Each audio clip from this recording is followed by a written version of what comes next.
నీ ఇష్టం వచ్చినట్టు బూతులు తిడుతూ, నీ ఇష్టం వచ్చిన భాష మాట్లాడుతూ జగన్మోహన్ రెడ్డిని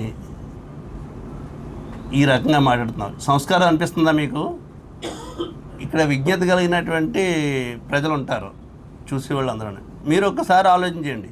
జగన్మోహన్ రెడ్డి ఏ రోజైనా పవన్ కళ్యాణ్ గారు మాట్లాడినటువంటి మాట్లాడే మాటలో ఒకసారి చూసుకోండి. జగన్మోహన్ రెడ్డి గారు మాట్లాడేటువంటి మాటలు చూసుకోండి. ఎప్పుడన్నా ఈ రకమైనటువంటి భాష మాట్లాడాడు? ఆడి చర్మాలు తీసేస్తాం, ఈడి తోళ్ళు తీసేస్తాం, నాలుకలు కోసేస్తాం, చీరేస్తాం. జగన్మోహన్ రెడ్డి ఏ రోజన్నా మాట్లాడాడు ఆ రకమైనటువంటి భాష? మీరు ఇంకో మాట మాట్లాడాడు సోదరుడు. నేను చిన్న విషయం చెప్తాను, అది నీకు పెద్దదో చిన్నదో నాకు తెలీదు.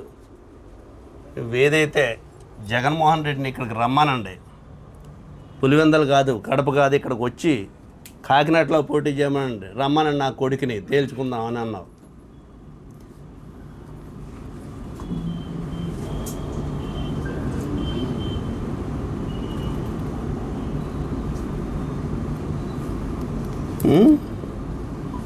అన్న దానికి ముందు నేను తెలుగుదేశం పార్టీలో ఎమ్మెల్యేగా ఉండగా ముద్రగడ పద్మనాభం గారు నిరాహార దీక్ష చేస్తే, ఈ కాపుల గురించి ఏం చేసావో చెప్పానంటే చెప్తున్నాను. ముద్రగడ పద్మనాభం గారు నిరాహార దీక్ష చేస్తుంటే నేను ఆయన్ని పలకరించడానికి వెళ్తుంటే సాక్షాత్ ఈ రాష్ట్రానికి డీజీపీగా ఇంటెలిజెన్స్గా ఉన్నటువంటి ఏబి వెంకటేశ్వర గారు ఫోన్ చేసి చంద్రబాబు నాయుడు గారు ఎవరిని వెళ్ళొద్దన్నారు అని చెప్పి అన్నాడు. నేను ఎమ్మెల్యేగా ఉన్నాను, మీరు ఎవరు వెళ్ళొద్దన్నారు అక్కడికన్నా. నాకు కూడా బోండా ఉమా గారు ఉన్నాడు, మేము ఇద్దరే వెళ్తున్నాం, ఆయన రేపు నుంచి నిరాహార దీక్ష కూర్చుంటేని వెళ్ళొద్దన్నాడు అని చెప్పేసి నా పక్కన ఉన్నటువంటి ఉమాకే అప్పుడు ఉండేటువంటి హోమ్ మినిస్టర్ గారు ఫోన్ చేసి ఉమాకి చెప్పాడు, నాకు చెప్పలేదు. నాకు ఇంకొక 5 నిమిషాలకు ఏబి వెంకటేశ్వర గారు ఫోన్ చేసి చెప్పి మీరు అక్కడికి వెళ్ళొద్దని చెప్పారని సార్ అన్నాడు. నేను వెళ్తున్నాను, కాపులు ఉద్యమం కోసం ఒక కాపుడిగా పద్మనాభం గారు ఉద్యమం చేస్తుంటే, ఒక కాపు ఎమ్మెల్యేగా ఉండి, ఒక ప్రతినిధిగా ఉండి కాపుల గురించి ఆయన చేస్తున్నటువంటి ఉద్యమానికి వెళ్ళి నేను మాట్లాడవలసినటువంటి బాధ్యత నాకుంది. నేను ఒక తోట త్రిమూర్తులుగా ఎమ్మెల్యేగా కాపోడిగా వెళ్తున్నాను చెప్తే తెలుగుదేశం పార్టీ ఎమ్మెల్యేగా వెళ్ళట్లేదని చెప్పేసి అక్కడికి వెళ్ళి నేను మాట్లాడొచ్చాను. రావటమే కాదు, వైజాగ్ వెళ్ళినప్పుడు వైజాగ్లో చంద్రబాబు నాయుడు గారు వీళ్ళందరూ ఉంటే వాళ్ళందరినీ తీసుకొచ్చి ఆ నిరాహార దీక్ష కూర్చున్నప్పుడు అక్కడ నుంచి అచ్చెన్నాయుడు, నేను, కళా వెంకటరావు మేమందరం వచ్చి దాన్ని సాల్వ్ చేసినటువంటి పరిస్థితి.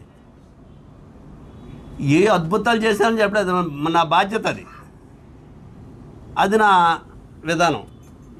అంతేగాని మేమేదో కుక్కలో లేకపోతే వైసీపీ కుక్కలో, మేము కుక్కలమే కావచ్చు. ఈ మాటలు అనేటువంటి నిన్ను అంతకంటే నేను ఎక్కువ తిట్టగలుగుతాను, కానీ అది మంచిది కాదు. చివరిగా ఒక మాట చెప్తున్నాను, మీరు మాట్లాడిన దానికి నానాజీ, ఇది జగన్మోహన్ రెడ్డి అక్కడ నుంచి వచ్చి రావాలని అన్నారు కదా, నేను ఇవాళ చెప్తున్నాను మీ అందరి సాక్షిగాని, ఒక్క మాట కూడా మళ్ళీ దీంట్లో నుంచి వెనక్కి వెళ్ళిన ఒక అంగుళం కూడా. నేను ఎమ్మెల్సీ పదవికి రాజీనామా చేసి కాకినాడ రూరల్ నియోజకవర్గం నుంచి ఇండిపెండెంట్గా పోటీ చేస్తాను. అతన్ని ఎమ్మెల్యే పదవికి రాజీనామా చేసి రమ్మని పోటీ చేద్దాం. నేను దానికి కట్టుబడి ఉన్నాను. నేను ఓడిపోతే జీవితంలో మళ్ళీ రాజకీయాల్లో ఉండను. ఎక్కడో జగన్మోహన్ రెడ్డి గారు ఇక్కడ రాకూడదు, నేను ఇక్కడ ఉన్నాను,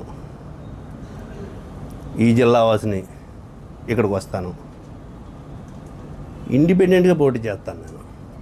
నువ్వు ఎమ్మెల్యే పదవికి రాజీనామా చేసి పోటీ చేయి, నేను ఎమ్మెల్సీకి రాజీనామా చేసి పోటీ చేస్తాను. చాలా సందర్భాలుగా రాజకీయ నాయకులు సవాళ్ళు ఎదుర్కొంటారు. ఎటువంటి సవాల్ కాదు, దీనికి నిలబడి ఉంటాను, కట్టుబడి ఉంటాను అనేటువంటి మీ సాక్షిగా చెప్తున్నాను నేను.